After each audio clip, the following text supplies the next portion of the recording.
Are you a forward thinker? Then you need an HR and finance platform that thinks like you do.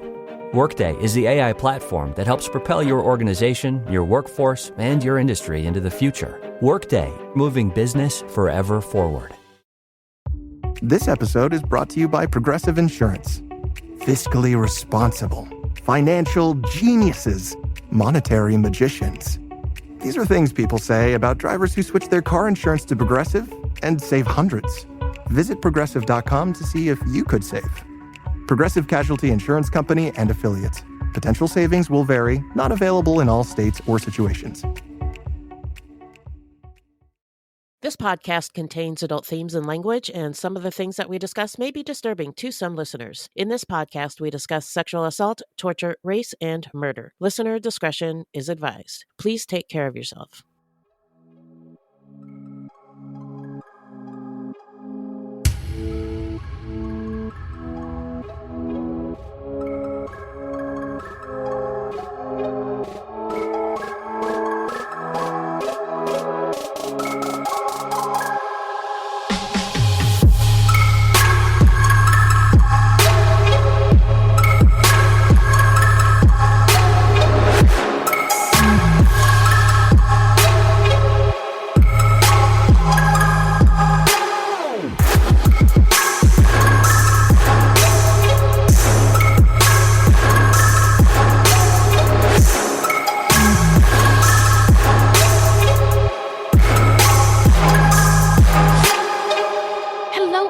And welcome to Fruitloops. Buiti binafi and bienvenidos, bitches. Thank you so much for listening. Yeah. Fruitloops is a podcast about true crimes committed by people of color and those who are othered and the victims, because there are, believe it or not, systems, institutions, and patterns in society that gatekeep this information. But we're going to give it to you straight, no chaser. The truth is, we're all capable of doing very shitty stuff. Yep. And all victims deserve to have their stories told. These crimes rarely get any public attention because, in the simplest of terms, the news is racist. Allegedly.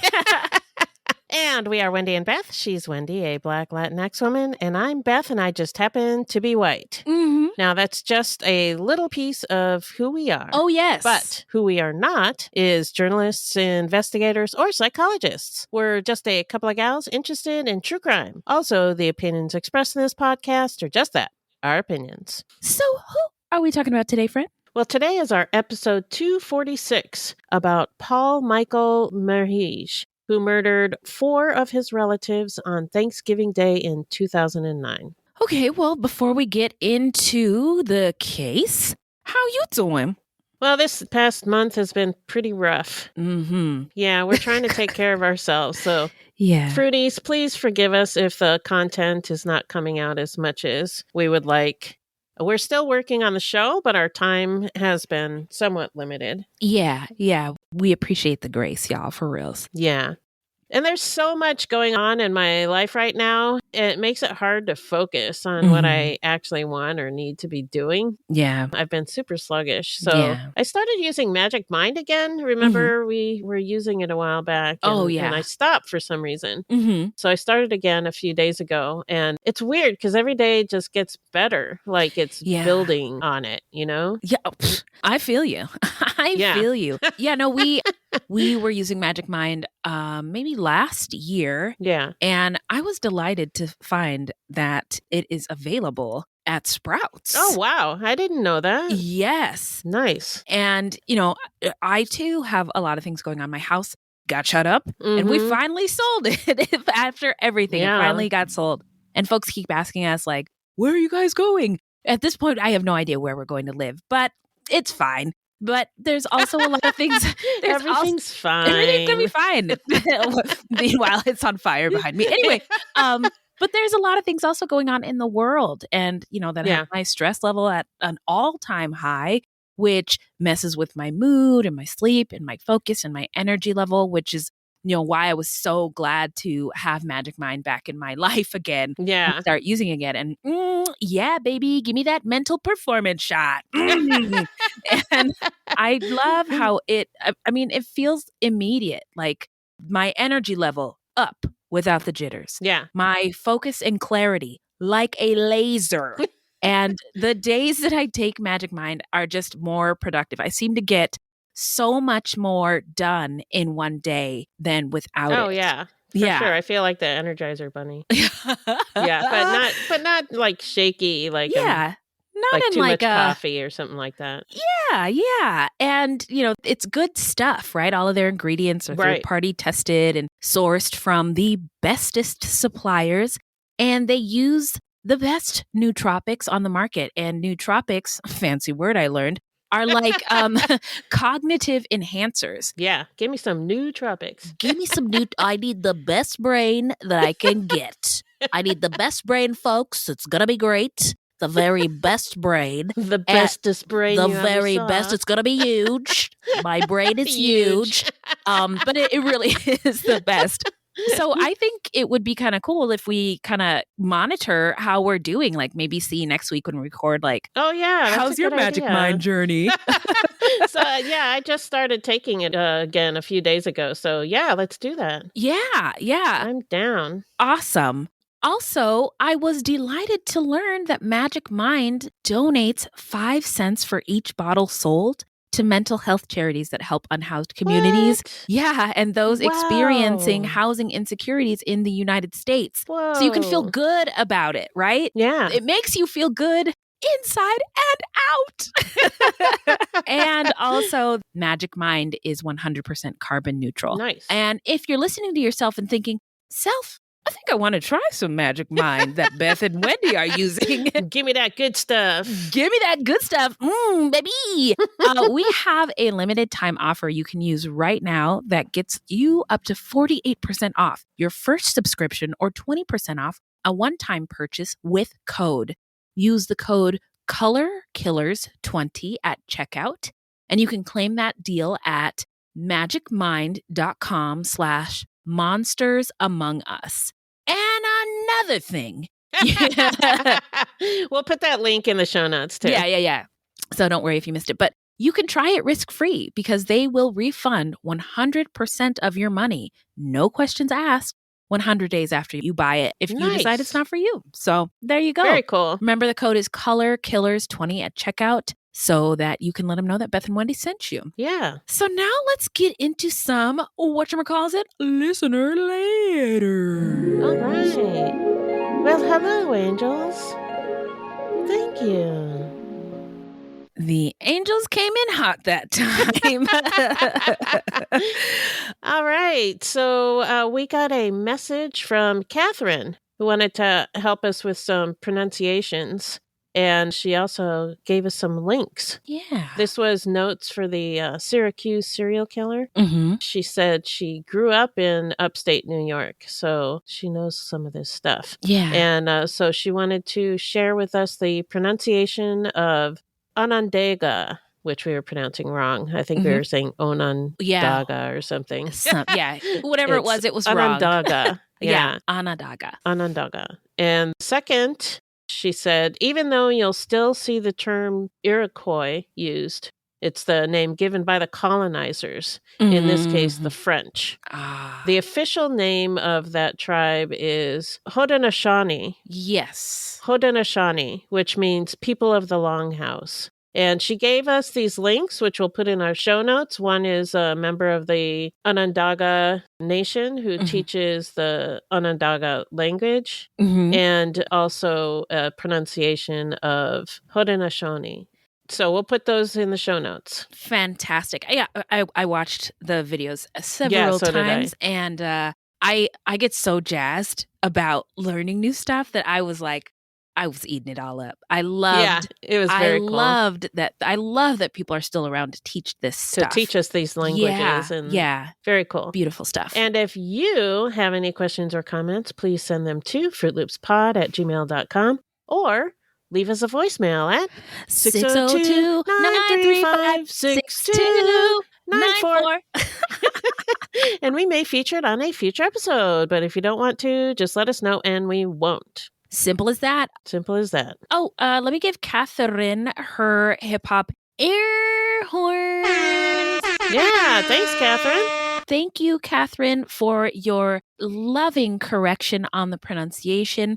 So no new Patreons. if you have not checked us out on Patreon, come on over. The water's fine. We do a lot of cool stuff directly with you, the fruities, the listeners. Watch parties, polls, exclusive live posts, shows, lives. Yeah. So come on down to the Patreon. Yeah. In the meantime, we are going to take a quick break and we're going to get into the story when we come back.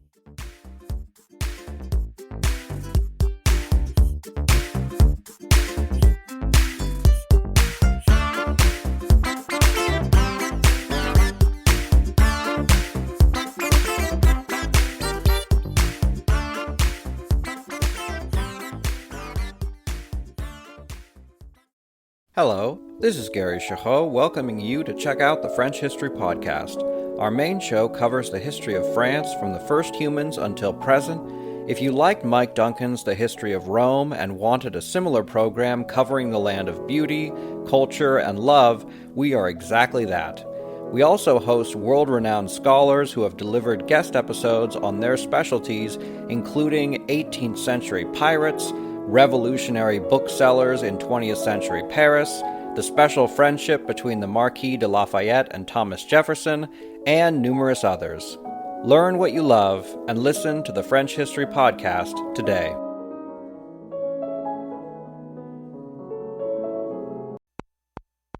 This December, Christmas gets creepy with the Empty Coffin Podcast. This is host Greg Hansberry, and we are unwrapping the dark side of the holidays. This month, we revisit the haunting tragedy of a rock legend's final performance. The band was on. They had just started their opening song. The killer walks across the stage, gun drawn. We revive the forgotten tradition of telling ghost stories for Christmas. There's this miserable, sour old man who spends all the time on his own in the graveyard, and the goblins take him. And we sink our teeth into Nosferatu lore. This story cropped up that the actor who played Nosferatu was so convincing that he was an actual vampire. The Empty Coffin Podcast is part of the Evergreen Network. Subscribe on your favorite app and have yourself a scary little Christmas. Are we back? We're back. We're back. Okay. Here, let me do my Terry Gross impression. If you're just joining us, I'm Wendy, and that's Beth, and we host Fruitloops, Serial Killers of Color. Remind us, Beth, who is our subject today? Our subject today is Paul Michael Merhige, who attended a family gathering in Jupiter, Florida on Thanksgiving Day in 2009, and he fatally shot 4 relatives and injured 2 others.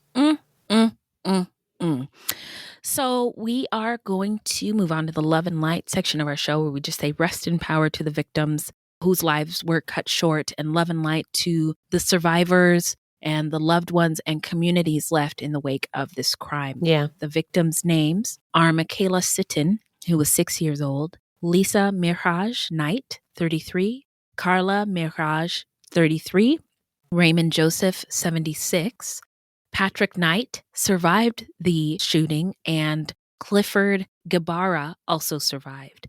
So now we're going to get into the setting. Take us there, Beth. Although our story today takes place in the Miami, Florida area, our subject today's ancestors were from Syria. Syria is a country in West Asia that is located on the Mediterranean Sea, with Turkey to the north and Iraq to the east and southeast. So welcome to Culture A Corner with Wendy and Beth. It's been a while since we did one of these. Sit down. Have some tea. Have some tea, yes. So West Asia. What is West Asia? What is that? And Americans are more used to the term Middle East. And since I learned that West Asia is more accurate, less colonizer-y, I feel much better using it. Yeah. West Asia is the correct term, but we're used to the Middle East, which is what people say to refer to this region. And it's a term that comes from a Eurocentric perspective. But geographically, the area is on the western edge of Asia. Right. So the main difference is that West Asia is a geographical term, while the Middle East is a political term that has changed many times depending on political and historical context. So for today's episode, we are going to be referring to it as West Asia. Right.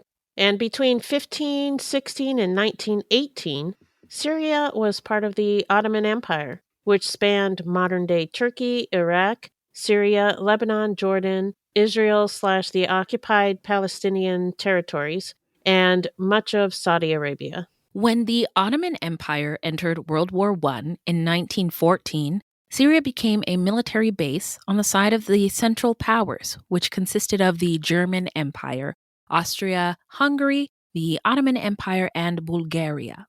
The war had a profound impact on West Asia, causing widespread political, economic, social, and cultural changes. Trade and transportation routes were disrupted, which created food shortages and led to economic decline. Conscription, famine, and warfare displaced millions of people. Around 500,000 people from the Ottoman Empire emigrated to the United States, Argentina, and Brazil. And by the end of the war, the Ottoman Empire had collapsed. The empire was divided into smaller territories and mandates to be administered by European powers, including Britain and France. This marked the beginning of a period of colonialism and foreign intervention in West Asia that would continue for decades, it says in the script, but for a long time. A very long time. A century. To this day, even. Yeah. Wow. So new nation states were created in the region, such as Iraq, Jordan, Syria, and Lebanon. However, the borders were often drawn arbitrarily. Somebody in a rube did it. Yeah. Without regard for the region's ethnic, religious, and linguistic diversity. This creation of artificial nation states led to conflicts between different ethnic and religious groups that continue to this day. Yeah. We don't know exactly why the Merhige family emigrated to the U.S., but we do know that they were in the U.S. by 1929 at the latest, because that was the year of birth of one of the children born in the U.S. But they were probably there earlier, and it was likely due to World War I and the collapse of the Ottoman Empire. According to the Arab American Institute, Arab Americans live in all 50 states, but up to 95% live in metropolitan areas. New York, Detroit, what up, doe? Los Angeles, Chicago, Washington, D.C., and Minneapolis are the top 6 metropolitan areas. And that makes sense because that's where the jobs are. Exactly. Nearly 75% of all Arab Americans live in just 12 states: California, Michigan, New York, Texas, Florida, Illinois, New Jersey, Ohio, Minnesota, Virginia, Massachusetts, Pennsylvania, and Virginia. The majority of Arab Americans are born in the U.S., and 85% of Arabs in the U.S. are citizens. While the community traces its roots to every Arab country, the majority of Arab Americans have ancestral ties to Lebanon, Egypt, Syria, Palestine, and Iraq. And I'm just glad we're making these distinctions because people confuse Arab Americans or Arab people for anything else brown. Yeah. And I think this is important. So well done, Beth, with the script. But it's important to note that there's no existing category on Census Bureau forms to collect accurate data about Arab Americans. So data about the community likely represents a significant undercount. The Merhige family moved to the Miami area. Miami is the second largest city in Florida, and the Miami metropolitan area is the largest metropolitan area in Florida with over 6 million residents. Although the Arab population in Miami is significant, it still represents a very small portion of the population. Statistics are hard to come by, but it appears to be less than 2%.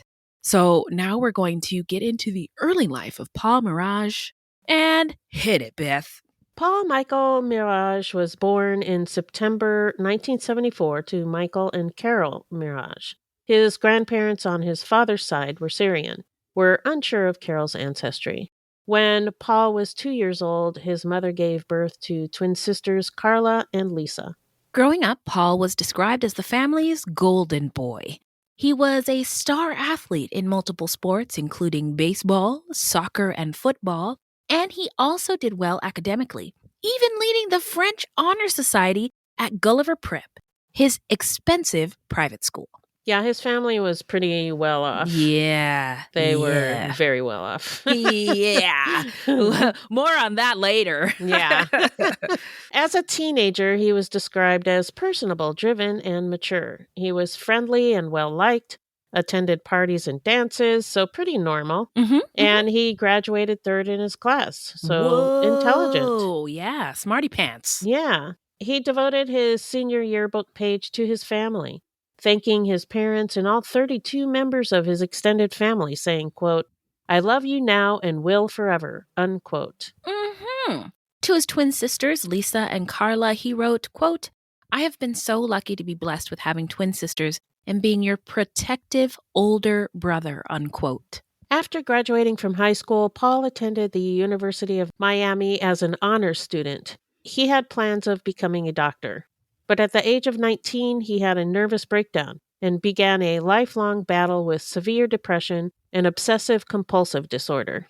When Paul was 20, he dropped out of college and became completely dependent on his family. He became a recluse. He suffered from insomnia. He bathed and shaved repeatedly. I think one source said sometimes he would bathe for hours, like up to 5 hours at a time. Jeez. And he struggled to make decisions and was unable to hold a job. Eventually, he was deemed legally disabled. He wrote of his own condition, quote, "Been under house arrest for 2.5 years. The amount of water, soap bars, paper towels used is very sad," unquote. He told one psychiatrist after another that he couldn't stop thinking about death. By 1994, when Paul was 20 years old, he began showing signs of quote-unquote chronic violence.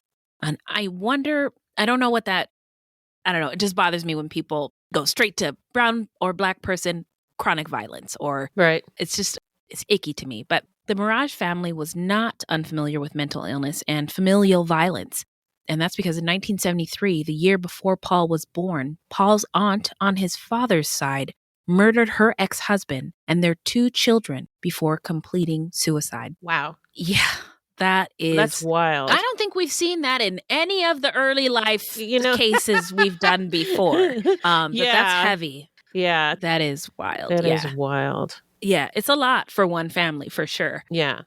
So now let's get into the timeline. Take us there, Beth. Between 1994 and 2006, Merhige lived with his parents, Michael and Carol Merhige, in Miami, and he was financially dependent on them. During that time, the police were called to the Merhige's house at least 10 times due to Merhige's violent and aggressive threats and acts, and I think that's what they meant by chronic violence.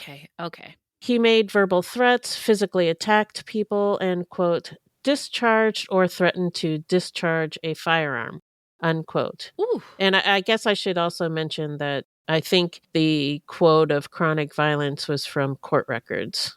Ah, okay. So a lawyer or a judge said it. Yes, said that. Yeah. Okay. So there were certain members of his family who were repeatedly threatened. One was his uncle, Dr. Antoine Joseph, Carol Merhige's brother, who had apparently treated Merhige at one point. That's interesting. You can do that? Treat your family members? What is it? His nephew. Okay.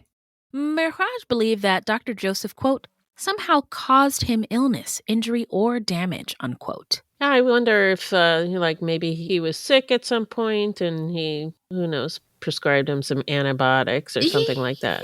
Yeah, it could have been anything. Yeah. Merhige often refused to take his medications. That's not good. Mm-hmm. He attempted suicide multiple times, and he routinely threatened to kill one of his sisters.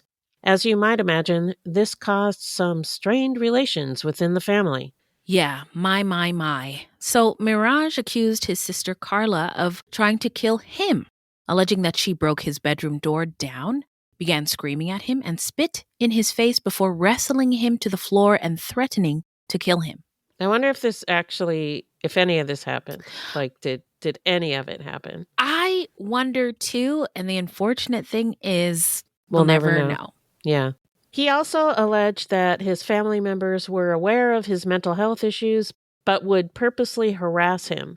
He claimed that his family members wanted to make him worse and never overcome his illness. Interesting, but he also didn't want to take his medication. Right, he didn't want to do anything to overcome his illness either. Or, maybe he thought the medications were making him worse. I don't know. It's hard to say. I will say for myself, because I suffer from mental illness. And sometimes when I go off I know I'm going off the rails. I can see it. And it's embarrassing when other people can notice it too. But in my head, I can fix it. I can get it back on track. I don't need to do it the way they say to do it. I got this. I can do it. No problem. Mom, watch this. And anyway, it doesn't work out that way, as I know take from your meds. Yes, exactly. and this is from somebody who also takes meds. Yes. So we all get it. Yeah, we understand the inclination to be like, I don't need this stuff, but you do. So Paul's family tried to help him. His medical history included stays at McLean Hospital's OCD Institute in Boston, UCLA's Neuropsychiatric Hospital. Wow, so he was coast to coast getting help. Yep. And Westwood Institute for Anxiety and Disorders in Los Angeles. His family also had him involuntarily confined under the state's Baker Act twice. So they really tried to help him. Really tried. Really tried. Yeah, I can see that. But eventually it just became too much. Merhige became violent and cold, especially towards his sisters. His parents decided to move him out to a condo. But after being physically separated from his family, Merhige's relationship with them further deteriorated, and he became deeply resentful. I just don't know what else they could have done. Yeah. Yeah. He's an adult. Right. So there's only so much you can do. Yeah. And are we going to get to the part about how they gave him thousands of dollars a month to support him? Yeah, we'll get there. Okay. No, actually. Oh, it's alluded to, but so what? They gave him thousands of dollars a month to live on? Or? Yeah, for him to be able to survive. Right. Because he couldn't work. Right. And he was on disability. So his parents. So they got him a condo and they gave him thousands of dollars a month. And then I was surprised he had a car. So he did have a car. So they bought him a car. Yeah. Interesting stuff. Yeah. So he told a therapist in 1998 that he felt that his family was obligated to take care of him and thought he should be able to move back home because he firmly believed that his family should, quote, suffer with him, unquote. Now that's gross. It does feel a little bit narcissistic and also delusional, like inaccurate. Yeah. I don't think anybody who has a family member wants to suffer with you. They want to help you. You know, why would you want your family members to suffer? Right. Yeah. Yeah. It's not good. Mm-mm. In April of 1999, he attempted suicide by shooting himself in the chest, which lacerated one of his lungs. Wow. Afterward, his father, Michael, visited local gun shops and begged them not to sell a gun to his son. Merhige tried suicide again in 2005, swallowing all the pills left in his cache of psychotropic medicines. I also want to have some compassion for the fact that he suffering. Was miserable. Yeah. He is suffering. Right. In the spring of 2006, Carla Merhige took out a restraining order against Merhige, her brother, after she said he got in her face and threatened to slit her throat, telling her, quote, "This time I'm not going to go by myself," unquote, referring to his recent suicide attempt. She said these kinds of threats happened on a regular basis, and she sought the court's help to, quote, "prevent further incidents of violence and harassment," unquote. In her request for a restraining order against him, Carla also claimed that her brother refused to take his prescribed medications. But despite her fears, Carla Merhige voluntarily withdrew her request for a restraining order on May 12, 2006, just 3 weeks after filing it. In one article, it was said that she withdrew it because he threatened to kill her if she did not. Yikes. Michael and Carol Merhige regularly attended a yearly extended family Thanksgiving gathering, but Merhige did not. In fact, in 2008, when Dr. Antoine Joseph and his wife Raymond hosted, Dr. Joseph told the Merhiges that they would actually cancel the dinner if they brought their son with them. Wow. They really did not want him there. Right. And with good reason. Yeah, I mean, it makes sense, right? Yeah. You need an oxygen mask for yourself first if things go down on an airplane. You know what I mean? Yeah.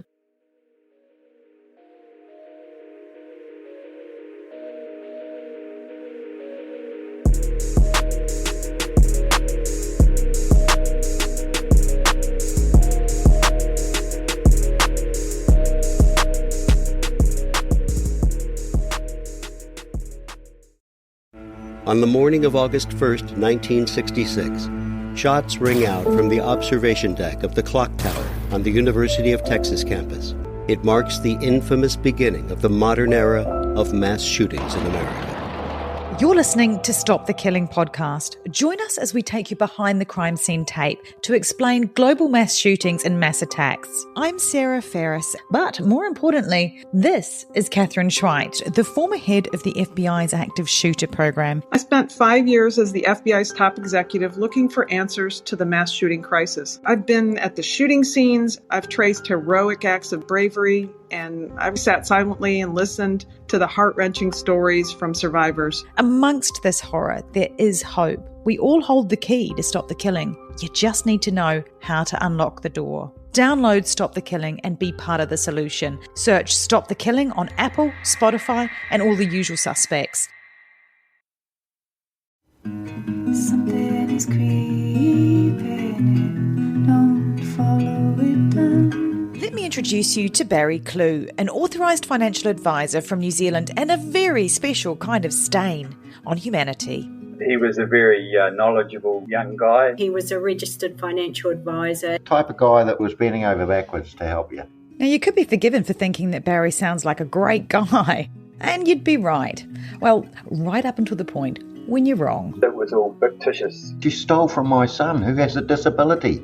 Chris never knew. He died believing that we're all taken care of. A psychopath is somebody who lacks empathy, acts impulsively. I think there's a strong case that Barry might be all of those things, actually. To find out how Barry Clue stole over $15 million from 81 victims, subscribe to Clueless, The Long Con. That's Clueless, spelt Klooghless.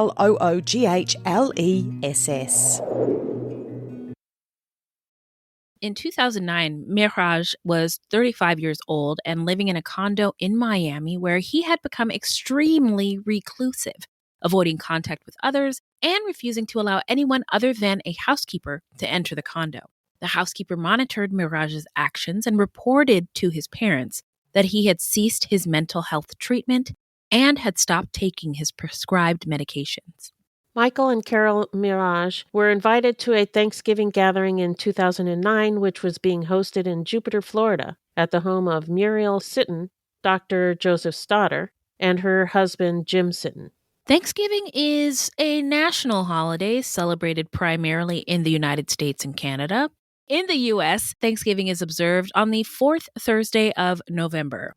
In Canada, it is celebrated on the second Monday of October. Its roots trace back to harvest festivals and expressions of gratitude for blessings received over the past year. Yeah, harvest festivals like pagans would have, you know? What is a pagan? Is that somebody who's not a Christian? No. What's a pagan? I don't know what it is. Okay. Are we talking about pagan? Like the fun kind? Pagan? Oh, no. Okay. What's a pagan? I don't know what a pagan is. So pagans, they had a religion. It was like before Christianity or before Christianity swept the world, you know? Okay. It was a polytheistic religion. Oh. So, you know, multiple gods. I got it. Okay. And it was more about nature. And I guess Wicca is probably a pagan religion. Okay. But it, you know, it was like what the religions were in like Ireland and Scotland before. And lots of other countries, too, before Christians took over. Got it. Okay. Got it. Thank you. Thank you so much. Welcome. Now I understand. I probably described that really badly. So no, but whenever I hear it, I don't know what it means, and I just in my head, I just move on to the next thing. So a lot of our holidays have pagan roots, like Christmas using evergreens in the house. Evergreens were a symbol of life. And also like Easter, the Easter eggs. Eggs are a symbol of fertility. So they had like a lot of symbolism like that. And so when the Christians were trying to convert everybody, they would take the pagan holidays and turn them Christian so that the pagans would join them. Yeah. Whoa. Diabolical, but also effective, apparently. Yeah. Wow. And here we all are like, yeah, here we are, dyeing eggs for Easter. It has nothing to do with Christianity at all. Wow. Oh my God. You just opened my eyes and my mind. Thank you. I love learning. Yeah, that's my favorite thing. So anyway, in the U.S., Thanksgiving's origin story, or a fairy tale, if you will. Thank you. Is that in 1620, a group of English pilgrims settled in Plymouth, and their first winter was brutal, and nearly half of the pilgrims died. That spring, the local Native Americans taught them critical survival skills.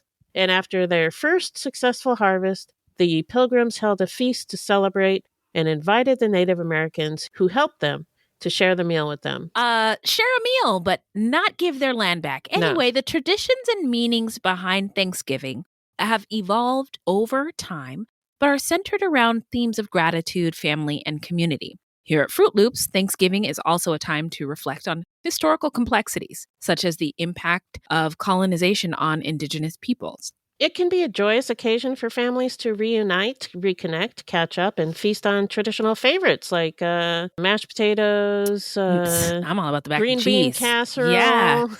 Beans, greens, potatoes, tomatoes, there you go. grams, hogs, logs, beans, greens, potatoes, chicken, turkeys, you name it.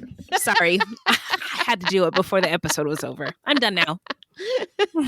But for some, Thanksgiving can be fraught and stressful. Mm-hmm. Yeah, families fight. It can be no fun. Yeah. And many Indigenous people consider it a day of mourning because it represents the beginning of European colonization in America. Yeah. Culture Corner bars. Thanks, Beth. You're welcome. Anyway, Merhige expressed interest in the Thanksgiving gathering at the sit-ins, and he repeatedly asked for the details, including who would be there? That's a very Black question. Who all going to be there? Who's going to be there? Specifically, he asked whether his sisters and his uncle, Dr. Joseph, would be there. But he never committed to attending, and his parents never alerted Jim and Muriel Sitton that he might be coming. In the weeks before Thanksgiving, Merhige withdrew $12,000 in cash. $12,000. Wow. And discreetly spent $2,000 on at least 4 guns and some ammunition in 2 Broward County gun shops. He even asked for a scope to be attached to a bolt-action Remington 700 rifle. He said that he wanted to use it for hunting. Yeah, I just think that's, remember his dad went to all the gun shops that he could and told him say, not to please sell. Don't, please. Yeah. So before Thanksgiving, Carol Merhige emailed a relative about their plans for the holiday, writing, quote, "Everyone is going up, including Paul. It will be interesting to say the least," unquote. So on Thanksgiving Day in 2009, which was November 26, Michael and Carol Merhige went to the home of Muriel and Jim Sitton for Thanksgiving dinner. Also in attendance were Merhige's sisters Carla Merhige, who was a real estate agent, and Lisa Knight, who was 8 months pregnant, and Lisa's husband, Patrick Knight. In total, there were approximately 17 extended family members at the dinner. Paul Merhige had not been invited, but he called his parents that evening to announce that he was on his way. Afterwards, Carol Merhige remarked to her daughter, Lisa, quote, "I hope he doesn't come and kill us all tonight," unquote. Yikes. Yeah, that's quite, wow. Yeah. I don't have words. Lisa replied, quote, "Mom, it came to my mind, but don't say that to Dad because Dad would get upset that we had such ideas,t," unquote. When you know Dad's the end of the story, Yeah. it's like my hands are sweaty. Like I know what's going to happen. I'm very anxious. Yeah. So Muriel Sitton was shocked to hear that her cousin Paul was on his way. Now, if you recall, the year before when her parents, Dr. Antoine Joseph and Raymond Joseph, were hosting Thanksgiving, her father said he would cancel the dinner before allowing him to attend. Merhige arrived at these sit-ins 90 minutes late, joining them just as they were sitting down to dinner. He didn't eat anything and just sat there quietly. Jim and Muriel's 6-year-old daughter, Michaela, had written on cards how thankful she was for her family and strung them up on a clothesline. Oh, I love that. So beautiful. Yeah. And then after dinner, the family gathered around a large grand piano and sang traditional Christmas songs. Then Michaela got up and she sang some songs to practice for a performance of the Nutcracker that she was to be in the next day. So this is, I mean, the vibes are up at this Thanksgiving. Yeah. And she also recited Psalm 100 before going to bed. Mirage sat calmly through the 3-hour holiday gathering. There were no arguments, warnings, or red flags. But at some point after 9 p.m., Paul went out to his car and was gone for about 20 minutes. When he came back inside, he had a gun and he started shooting. Paul didn't say anything before he started firing.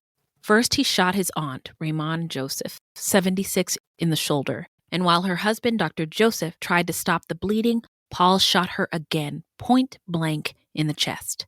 His gun jammed when he tried to shoot Dr. Joseph in the head, but he continued on, fatally shooting both of his sisters, Carla and Lisa, who was also pregnant. He also shot his brother-in-law, Patrick Knight, 37, and a cousin, Clifford Gabara, 52. Of note, he didn't shoot his parents.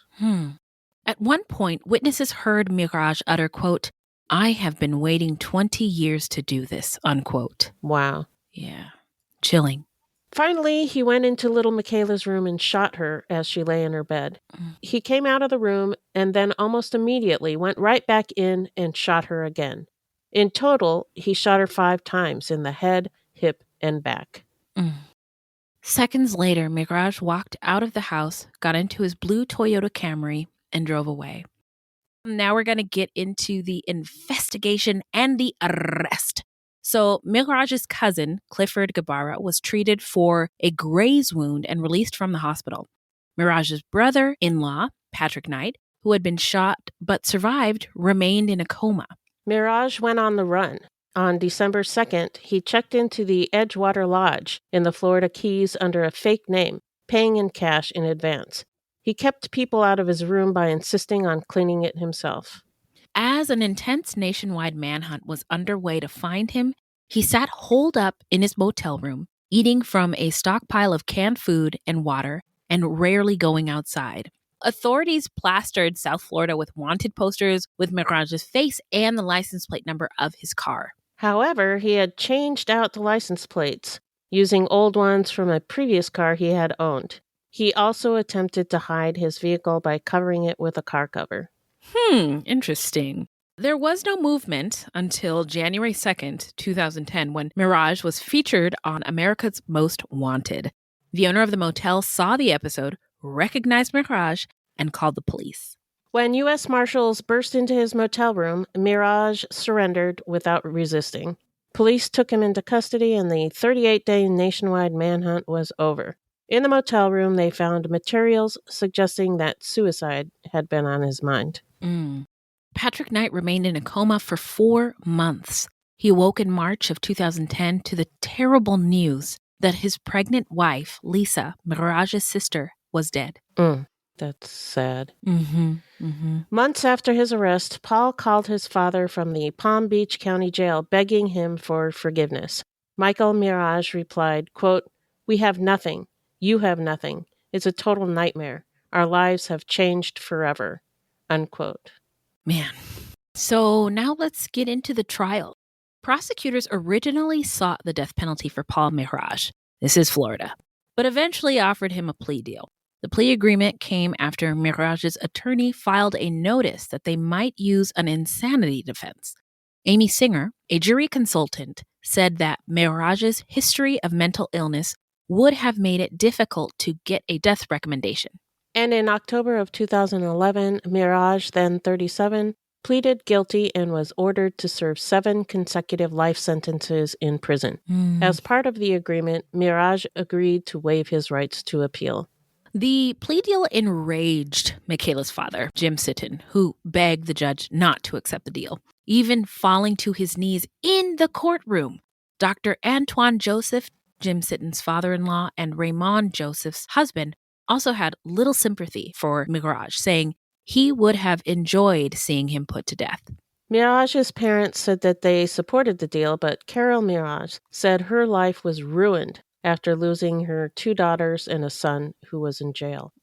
Patrick Knight, whose wife was killed, said he agreed with the plea, but called Merhige a fat loser who was jealous and angry. Whoa! Yeah, he was mad. Yeah, he was furious. Yeah. Yeah, I mean, we'll get into our takes, but hey, man. Well, calling him a fat loser probably, Oh, yeah, that wasn't great. But yeah, I understand. Like I said, from. He was very angry. His wife was killed. She was pregnant with their first child. Yeah. Yeah. So let's get into where are they now? Well, I'll tell you, the case caused a huge rift in the family, both emotionally and legally. In 2 separate lawsuits, Michael and Carol Merhige were sued by Patrick Knight and Jim and Muriel Sitton, who asserted the couple was negligent by inviting Paul to dinner. Patrick Knight claimed that his former in-laws were responsible for the death of his pregnant wife, Lisa, who was also the Merhige's daughter. Jim and Muriel Sitton said that not only did Michael and Carol Merhige know that their son was planning to attend the family gathering at the Sittons, uninvited and unannounced, but that they had some sense he might kill people that day and purposely chose not to tell them. I've never been sued, but I know that it can be traumatizing just to get those papers. Yeah, very stressful. Yeah, but to get the papers and have them say, you are responsible, you as the parent of this person are responsible. Just, I cannot imagine how, like, the gut punch that would be bring on top of the tragedy that everybody already went through. Right. So the Sittons also alleged that the Merhiges had an opportunity to stop their son before he killed their 6-year-old daughter, Michaela, but chose not to. Muriel Sitton thought that Merhige didn't plan on killing Michaela, but became jealous when he saw the family delight in her singing. Quote, he tried to snuff out the light. He came into the baby's room. He saw her innocence and he walked in and he purposefully killed her. Unquote.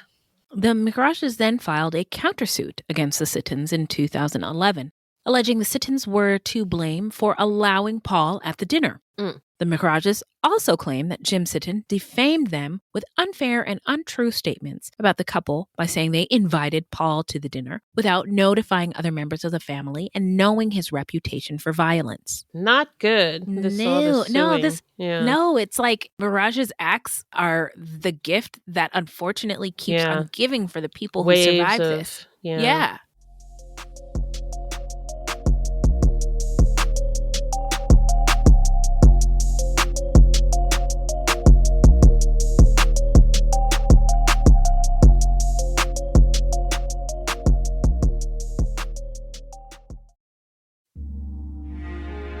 Ohio is a land of mystery, from missing shipwrecks and lost treasure beneath her surface to strange phenomenon slicing through her skies. From myths that have evolved around historic events and people to the unsolved murders and disappearances that keep her communities wondering what happened. Find Ohio Mysteries on your favorite podcast app, and let's explore the inexplicable. OhioMysteries.com.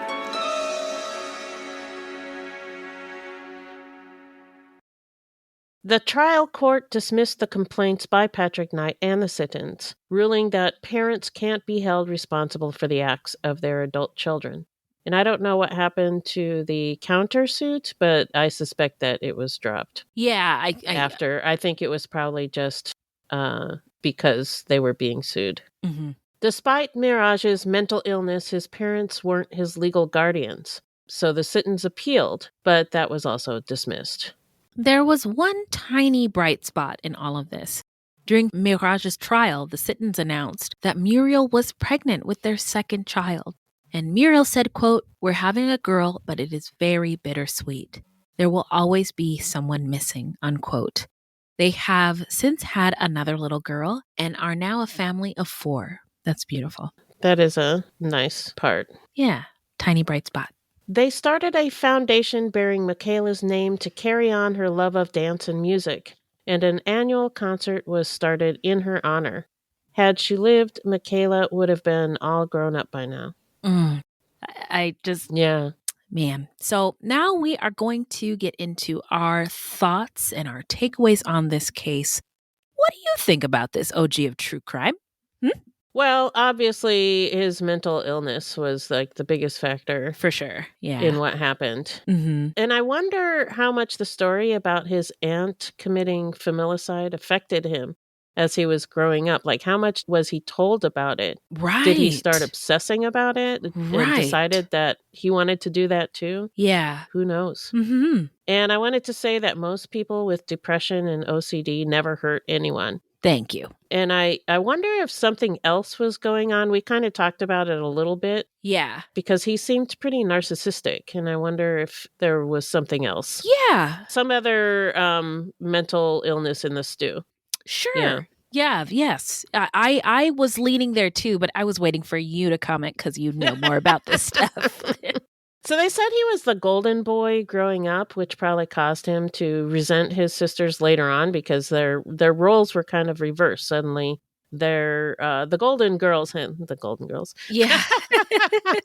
But he also refused to take his meds and wasn't participating in his treatment. So he wasn't really doing anything to help himself. And you can't make someone participate in their treatment if they don't want to do it. Right. There's not much you can do. And I know this from experience because of my brother who did not participate in his treatment either. Uh-huh. And, we were talking about how the parents were taking care of him and giving him thousands of dollars, a car, a condo. Yeah. I thought about how the parents could have given him an option like, hey, you need to do in treatment or get no support, something like that. Yeah. That's what Van Donderen does on the intervention show. Yeah. On yeah. A&E. Right. I don't know. Being a parent is really hard. Yeah. Yeah. And I wonder if they were afraid to take away support because that's when Michael's sister murdered her family when she felt like she was losing everything. Yeah. So I wonder if Michael was like, I don't want to do anything to make him feel like he's not supported. Right. Because his parents experienced that tragedy, right? Right. I mean, young Paul maybe learned about it, but didn't go through it. They went through it. And I'm sure did everything that they could to prevent that from happening Something again. like that happening. Yeah. And that's all I got. Oh, okay. Well, I really appreciate your takes. Thanks. Because I believe that you are always right about everything. Same thoughts, essentially. 2 instances of familicide in one family is unbelievable. Yeah. Clearly the mental illness, and as I said before, or as you said, that not everybody who has a mental illness hurts other people.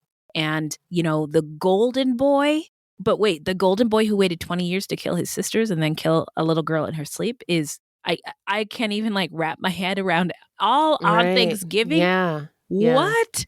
And I think I understand his parents supporting him. After that exchange you and I just had about how they wanted to do everything they could to prevent this from happening again, from them from having to experience it and for it happening to somebody else in their family. Right. I just was thinking about, though, how maybe their support, I don't know how to say this and I don't want to say it to harm anybody, but could their support have been seen as enabling or crippling him in some way? Yeah, I think so. I was just watching this documentary and an analogy was used about how, baby sea turtles, because we love animals. Yeah.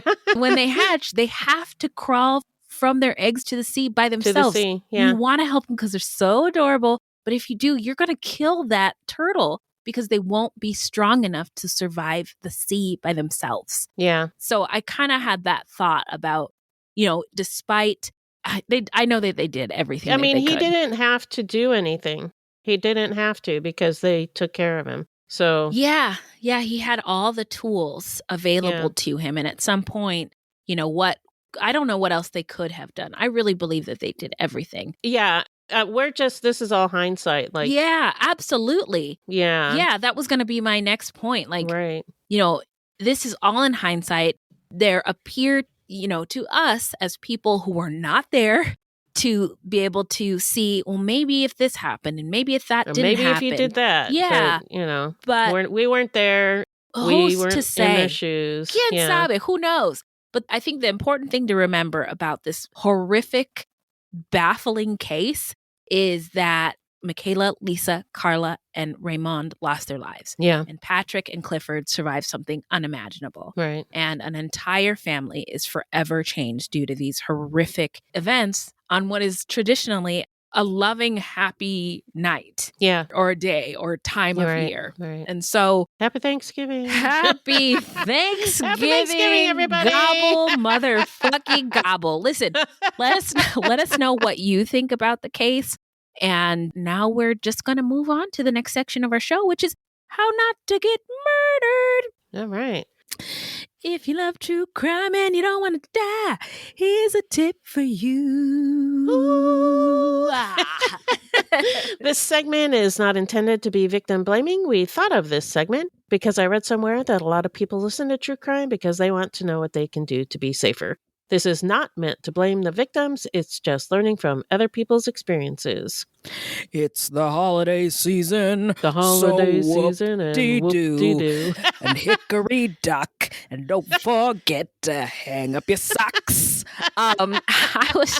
This time of year is challenging. Yes. Okay? Capital CH, the rest of it. And all caps. All caps. And I think it's going to be a particularly hard one because we had a election. A really contentious election. That showed us that there are people who will vote for leadership that are harmful. Hurt people. That hurt people. And that's going to be hard to be around them during the holidays. So today's tips are just about self-care so that we don't murder other people and things can go as smooth as possible with our minds intact as much as they can be. Yeah. One thing I want to say is if there's a holiday gathering, you don't have to go. Yeah, you don't have to. You can stay home in your bed, watch Netflix, order Postmates, and call it a day. I'll send you a text. See you in 2025. So that's an option for taking care of yourself. No is a complete sentence. You don't have to give an explanation. Yeah. But if you do go, know where the exits are and have an exit strategy. Yeah. So my next door neighbor, he's very introverted, Mhm. does not like gatherings. I may have mentioned this before. Yeah. But his plan for parties, Mhm. he has a plan. Yeah. He goes to the party early. Uh-huh. He says hello to everyone, makes sure everybody sees him. Uh-huh. And then leaves. Yep. And doesn't tell anybody he's leaving. Yep. He just leaves. Ah. And so everybody knows he was there. Yeah. He made, an appearance. Yep. But then he can leave. Did what I was supposed to do. I'm out. Yeah. Bye. And sometimes that can be hard, like if you go with other people. Or family who Yeah. Like expects old you to stay Whitey forever. wants to Yeah. stay the whole time. Uh, And one of my problems is I can't hide my weird. I can't fake it anymore. So I'm and going you to shouldn't say have to. I'm going to say some really weird things and people are really going to not like us anymore if I don't get out of here. So is there a room or a little corner that I can go in and just pretend to be asleep, but Or really go be take listening a to walk or podcasts? something like that. Yeah, taking a walk. Exactly. But, really prioritizing yourself so that you can make it through. Limit social media, the scrolling, while it can, if you're looking at your phone, then you don't have to talk to other adults, which I love, but it can also kind of fuck with your mind. So limit the social media, take walks, stretch, engage in positive activities. Hey, anyone who want to play Uno or a simple card game, plan ahead, reach out to human people. I'm probably going to be messaging Beth a lot. We welcome Fruities to send us messages like, this sucks. We read them all. We accept text. Yes, text us. Send us a voice memo. Practice mindfulness. And above all else, be kind to yourselves. You have made it through a lot. This has been a lot. 2024, this bitch needs to get the fuck out of here. But I just want to remind everybody, you got this. And we love you, Fruities. Yeah. So now let's move on to the shout out portion of our show where we shout out any content by or about people of color or any minoritized groups or any true crime goodies. Okay. And boy, oh boy, friend, have I got something for you. What you got? The Meg the Stallion documentary. Huh. It is on Hulu. Okay. What's it called? You know what? Let me look it up. It is called Meg the Stallion in Her Words. And actually, it's not on Hulu. It is on Prime. I apologize. And it's centered around her journey after she was shot. Oh, wow. Remember, I'm sure I updated the people a lot about it. Extra. Yeah, because violence against women of color is a thing, a bad thing. And she experienced it, and it's in her own words what she went through. I just loved it. The second thing is also shooting related. The Honorable Shyne, a documentary on Hulu. Shyne was a rapper who was on Bad Boy with P. Diddy in the 90s. And in 1999, they were involved in a club shooting. J-Lo was there. This was when J-Lo and P. Diddy were together. And Shyne took the fall for it. Never snitched. He went to jail. He got deported back to Belize. Oh, my God. He's half Garifuna, too. And now he's running for prime minister. Oh, my gosh. Yeah. And all in the face of P. Diddy going to federal prison for federal crime. Yeah. So it's... Wow. The turnaround is incredible. I was inspired. Fascinating. I also love that he talks about Belize and Garifuna culture in the documentary. So that is on Hulu. And I loved it. Yeah, I'm going to check that out. Yay! Diddly whoa! Okay. So what you got? Well, the first one is a true crime goodie because it's white people. Okay. It's called Little Miss Innocent, and it's on Hulu. Oh. It's about Caitlin Conley, a 31-year-old former receptionist who claims that she's been wrongly convicted of the 2015 killing of Mary Yoder, her former boss and the mother of her ex-boyfriend, Adam. Interesting. And the story goes through a lot of twists and turns. You don't know. You're like, did she do it? Did she? Wait a minute. You just don't know. Yeah. Oh, dang. Okay. So, Little Miss Innocent. Little Miss Innocent on Hulu. Thank you. And then the second one is called The Lost Children, and it's on Netflix. And it's the true story of 4 indigenous children who survived a plane crash in the Colombian jungle in 2023. And survived for 40 days before being rescued. Children? Yeah, children. There was, and one of them was a baby. What? Yeah, the other 3 had to take care of the baby. Oh my God! And this one is one we might consider covering for Video Club because I think they talk a lot about the police go looking for the children and indigenous people go looking for the children. And they talk about how the indigenous people don't trust the police. And, there's a lot of stuff like that in it. That was fascinating. So, girl, I'm there. See you later. Yeah. So just to recap, the Meg the Stallion documentary, In Her Words, on Hulu. Oh, no, it's on Prime. Oh, no, sorry. It's on Prime. My bad. My bad. Also, The Honorable Shyne, another documentary on Hulu about a shooting on Black people. And true crime goodie, Little Miss Innocent on Hulu. And the last thing, and I can't wait to get this, The Lost Children on Netflix. And that's it. Beth, where can the people find us? Our website is fruitloopspod.com, and we use Fruit Loops Pod for all of our social media. The footnotes for each episode can be found on our website. Plus, check it out for the different ways that you can support the show. Also, join us on Patreon, where we have literally hundreds of hours of bonus content. You can also support us by supporting our sponsors or by giving us a 5-star review. 5 stars only, please. Also, don't forget to subscribe. That's right. Now, listen close. This is a weekly podcast, and new episodes drop every Thursday. So until next time, look alive, y'all. It's crazy out there. But look at here. Look.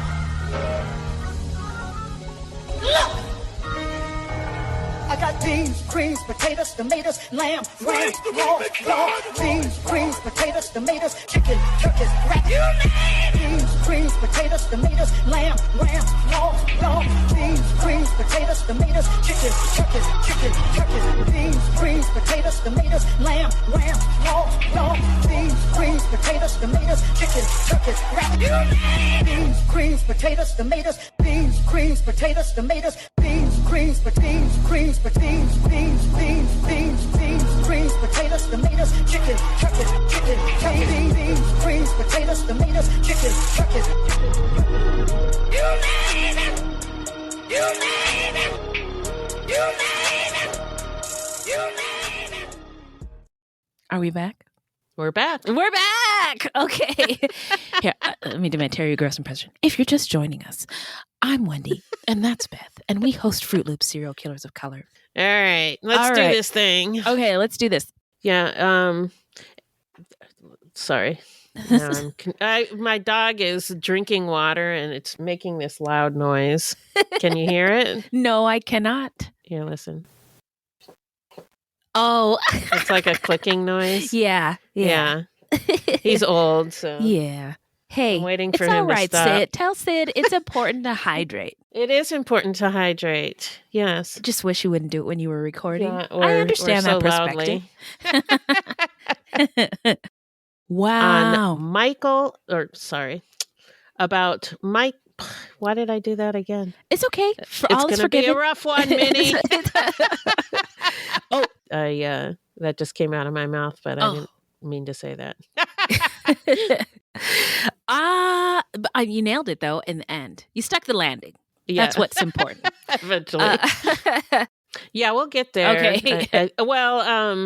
No, actually. Oh, well, maybe that should be on our watch list. Pick an apocalyptic film. I think that would actually be fun.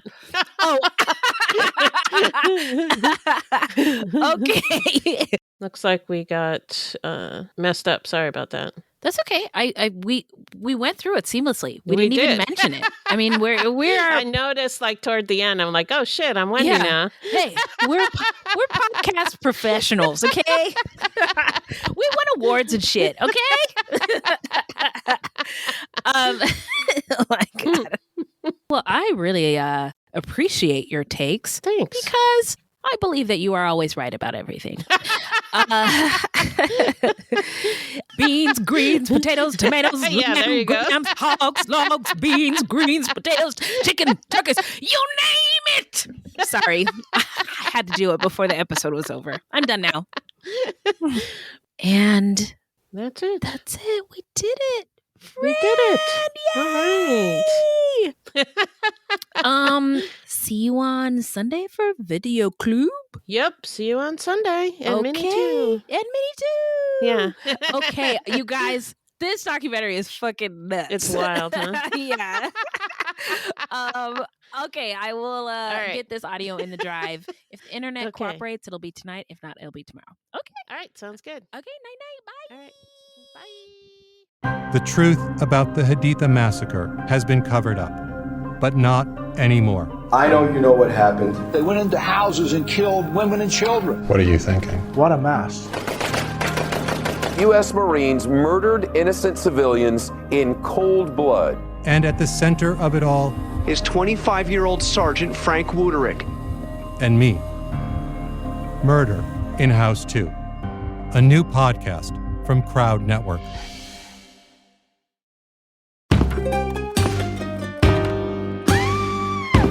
Hi, I'm Sean McCabe. And I'm Carrie McCabe. We are, well, married, obviously, but we're also obsessed with the darker side of things. True crime stories, alien abductions, poltergeists. If it leaves you scratching your head and keeping those lights on at night, we want to hear about it. That's why we host the podcast, Ain't It Scary, with Sean and Carrie. Every week, we bring our listeners a true story guaranteed to send chills down your spine. From history's most brutal serial killers to the mystery of spontaneous human combustion. Yep, lots of these stories leave unanswered questions behind, and you'll get to poke through the rubble of the evidence with a hardened skeptic and someone whose mind is more open to fun. Yeah, that's what I was gonna say. You can find Ain't It Scary with Sean and Carrie wherever you get your podcasts, and on social media at Ain't It Scary. Come play with us.